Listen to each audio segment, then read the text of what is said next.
Hello everyone. So guys, कैसे हैं आप लोग? आई होप आप से लोग बहुत ही अच्छे से होंगे। तो यार, तुम्हारा क्लास 11th क्या है, स्टार्ट होने को है। तुम क्लास 10th कर चुके हो।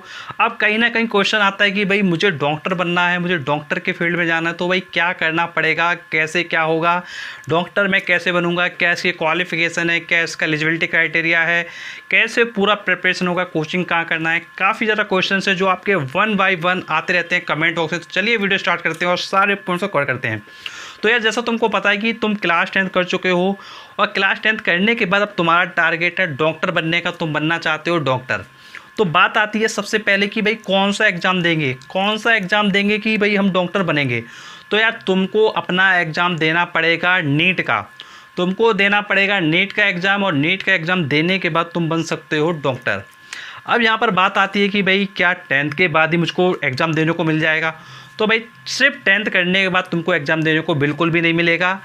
तुम 11th में भी एग्ज़ाम नहीं दे पाओगे। लेकिन जब तुम 12th में पढ़ रहे होगे, जब तुम 12th अपेयरिंग कर रहे होगे, तो 12th अपेयरिंग में तुमको चांस मिलेगा नीट का एग्ज़ाम देने का।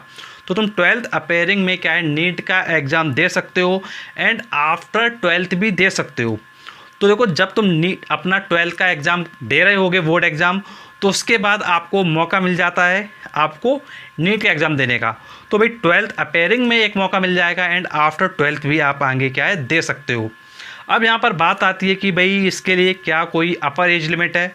तो भाई इसके लिए कोई भी अपर एज लिमिट नहीं है। जब तक देना चाहो तब तक दो। चाहे तुम 30 साल पे दो, चाहे तुम 28 साल पे दो, चाहे तुम 25 साल पे दो, वो तुम्हारी चॉइस है। अपर एज लिमिट का कोई क्राइटेरिया नहीं है। तुम फ्री हो एग्ज़ाम देने के लिए, तुम डॉक्टर बन सकते हो। अगर तुमने अच्छे से तैयारी की तो तुम डेफिनेटली डॉक्टर बन जाओगे। लेकिन सबसे बड़े क्वेश्चन आते हैं आपके, जो काफ़ी ज़्यादा अलग अलग तरीके के होते हैं। वो सारे क्वेश्चन हम ले लेते हैं और 1 बाय 1 सारे क्वेश्चंस के बेसिस पे अपना वीडियो आगे स्टार्ट करते हैं। तो आपका मैं सबसे पहला क्वेश्चन ले लेता हूं। तो देखो, सबसे पहला क्वेश्चन है कि भाई कौन सा एग्ज़ाम होता है। तो जैसा मैंने ऑलरेडी आपको बता दिया कि भाई नीट का एग्ज़ाम देना पड़ता है और उस एग्ज़ाम के बाद ही आप डॉक्टर बन सकते हो। अब इसके बाद सेकंड क्वेश्चन आता है कि क्या क्लास 10th के बाद मुझे प्रिपरेशन करना स्टार्ट कर देना चाहिए?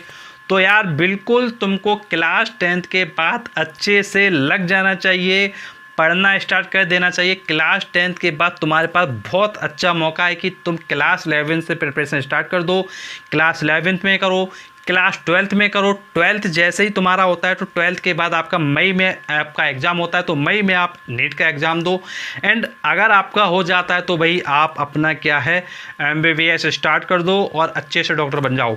और अगर इनकेस नहीं होता है तो फिर भाई एक 1 ईयर का आप ड्रॉप लोगे, देन फिर प्रिपरेशन करोगे, फिर एग्ज़ाम दोगे। और देखिए, इसका कोई अपर एज लिमिट तो है नहीं, जैसा मैंने आपको पहले ही बता दिया। तो भाई अपर एज लिमिट नहीं है, इसका मतलब ये नहीं कि भाई तुम देते ही जाओ देते ही जाओ। एक अपना क्राइटेरिया सेट करो कि भाई मुझको 25 ईयर्स तक देना है, मुझको 26 ईयर्स तक देना है, उसके बाद मुझे अपनी लाइफ में आगे कुछ अच्छा करना है। सिर्फ ये नहीं कि तुमको पकड़ के एक एग्ज़ाम की तरफ बैठे रहो बैठे रहो बैठे रहो। ये चीज़ गलती कभी भी मत करना, क्योंकि लाइफ में भी तुमको आगे बढ़ना है। तुम्हारे भी कुछ सपने हैं, कुछ तुम्हारी इच्छाएं, उनके लिए आपको आगे अच्छे से करना है। तो इसलिए तुमको अच्छे से आगे बढ़ना होगा।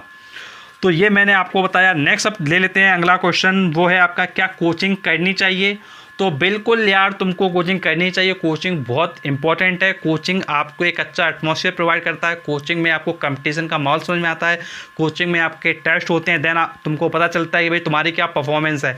तो कोचिंग आपको बताएगा कि भाई तुम्हारी क्या परफॉर्मेंस है, तुम कहाँ एग्जिस्ट कर रहे हो, क्या तुम्हारी वैल्यू है। एंड नेक्स्ट क्वेश्चन है कोचिंग कैसा करना चाहिए, ऑनलाइन या ऑफलाइन? तो देखो, ये तुम्हारी चॉइस होगी, तुम ऑनलाइन करना चाहते हो या तुम ऑफलाइन करना चाहते हो। दोनों कोचिंग अपनी अपनी जगह क्या है, बिल्कुल सही है। ऑनलाइन में अगर तुम्हारा इंटरेस्ट है तो तुम ऑनलाइन तरफ जाओ, अगर तुम्हारा इंटरेस्ट ऑफलाइन में तो भाई तुम ऑफलाइन में जाओ। दोनों फील्ड्स की अपनी अपनी जगह इंपॉर्टेंस है, जो ऑलरेडी मैंने आपको प्रीवियस वीडियोज़ में बताई थी। तो तुम्हारा जहाँ मन है जो करने का वो तुम कर सकते हो। अब अगला क्वेश्चन लेते हैं। अगला क्वेश्चन है कि कौन कौन सा सब्जेक्ट इसमें आता है। तो यार, तुम्हारे जो सब्जेक्ट्स रहते हैं मेन, वो वही है, फिजिक्स है, केमिस्ट्री है एंड बायोलॉजी है। तो फिजिक्स, केमिस्ट्री एंड बायो पे अच्छे से फोकस करना पड़ेगा और पीसीबी को इतना स्ट्रॉन्ग करना पड़ेगा कि जिससे कि आपका सिलेक्शन हो जाए। और फिजिक्स पे काफ़ी अच्छे से फोकस करना, क्योंकि फिजिक्स बहुत इंपॉर्टेंट आपका होता है। और फिजिक्स जब आप स्टार्ट करते हो तो एक बात ध्यान जरूर रखना कि जब तुम फिजिक्स करते हो तो फिजिक्स में आपकी होती है बेसिक मैथमेटिक्स। तो बेसिक मैथमेटिक्स को अच्छे से पढ़ना, अगर आप बेसिक मैथमेटिक्स अच्छे से पढ़ोगे तो डेफिनेटली फिजिक्स में कोई भी प्रॉब्लम नहीं होगी।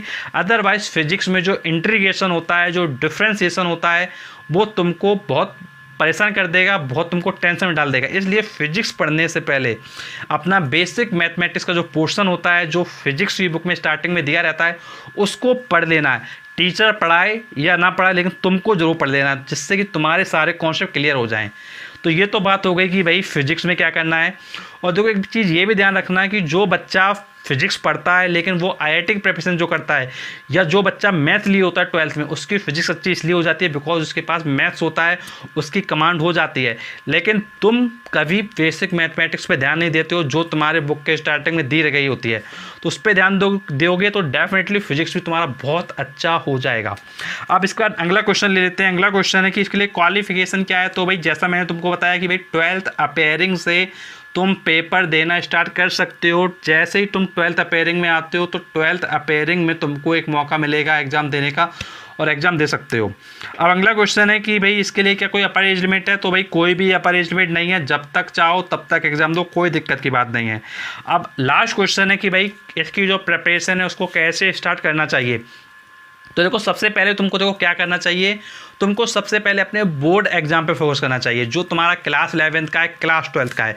क्योंकि तुम 10th कर चुके हो तो भाई क्लास 11th आया, क्लास 12th आया, तो भाई क्लास 11th का जो बोर्ड एग्जाम उससे फोकस करना चाहिए। फॉर एग्जांपल मैं आपको पढ़ने का तरीका बताता हूँ।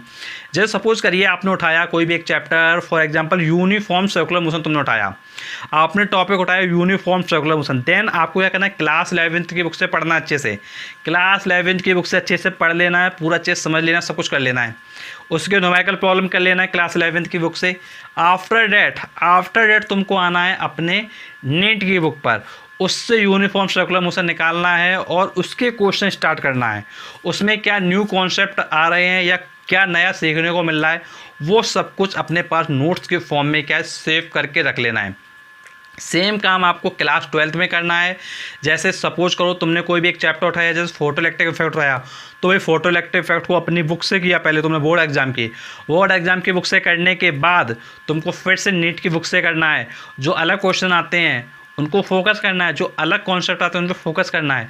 तो देखो जब तुम अपना क्लास 11th और 12th पे अलग से फोकस करोगे, आफ्टर डेट अपने नीट पे फोकस करोगे, तो जो तुम्हारी प्रिपरेशन है ना 11th 12th की और आपके नीट की, वो इतना अच्छा हो जाएगा कि तुम्हारा एग्ज़ाम बहुत अच्छे से निकल जाएगा। और अगर सिर्फ तुम ऐसा करते रहोगे भैया कुछ भी कर लिया, जो पढ़ा दिया कोचिंग वो कर लिया, तो 11th और 12th बर्बाद हो जाएगा। 11th बच्चों का बर्बाद हो जाता है इसी चक्कर में, क्योंकि वो IIT की तरफ तो ध्यान देते हैं लेकिन 11th को क्या भूल जाते हैं। जब 11th को भूल जाते हैं तो भाई स्कूल में क्या है, बैकलॉग आने लगता है, पेपर में दिक्कत होने लगती है, पेपर में फेल हो जाते हैं बच्चे। तो इसलिए फोकस करना बहुत ज़्यादा इंपॉर्टेंट है 11th के सिलेबस पर भी, क्योंकि 11th और 12th का सिलेबस तुम्हारा बेस है, और बेस अगर वीक हो गया तो इमारत क्या ढह जाएगी। अगर बेस वीक हो गया तो इमारत क्या ढह जाएगी। तो इमारत ना ढहे, इसलिए क्या है बेस को पूरी तरीके से स्ट्रॉन्ग करना, उसके बाद अपने क्या है आगे के नेक्स्ट लेवल पे जाना। और अगर ऐसा करोगे तो डेफिनेटली नीट एग्जाम अच्छे से निकाल ले जाओगे और बहुत अच्छे से तुम्हारा सिलेक्शन हो जाएगा। और कोई भी कन्फ्यूजन है, कोई भी डाउट है, कुछ भी पूछना चाहते हो, नीचे कमेंट बॉक्स से कमेंट करके पूछ सकते हो। और हमारा जो कोर्स है आफ्टर 10th आपके एग्ज़ाम के लिए, उसमें अगर आप एनरोल करना चाहते हो तो आप डिस्क्रिप्शन बॉक्स में जाकर हमारे कोर्स के साथ एनरोल कर सकते हो। और ऐसे वीडियोस के लिए आप चैनल को अभी सब्सक्राइब करें, नोटिफिकेशन बेल दबाएं। और अगर आपको क्लास 10th के और वीडियोस देखना है जिसमें करियर के रिगार्डिंग और वीडियोस हैं, तो प्लेलिस्ट में जा सकते हो और ढेरों ऑप्शन अवेलेबल हैं आफ्टर 10th, वो आप देख सकते हो। प्लेलिस्ट का नाम है करियर आफ्टर क्लास 10th। इस प्लेलिस्ट में जाकर सारे वीडियोस फ्री में देखने को मिल जाएगा और बहुत अच्छे से आप अपने पाथ को अच्छे से चूज कर पाओगे, अच्छे से समझ पाओगे, सब कुछ आप अच्छे से कर पाओगे। एंड कोई भी प्रॉब्लम है, तुमको कुछ भी समझना है, कमेंट बॉक्स में डालो, मैं तुरंत रिप्लाई करूँगा। तो मिलता हूँ मैं आपसे नेक्स्ट वीडियो में, तब तक थैंक यू सो मच।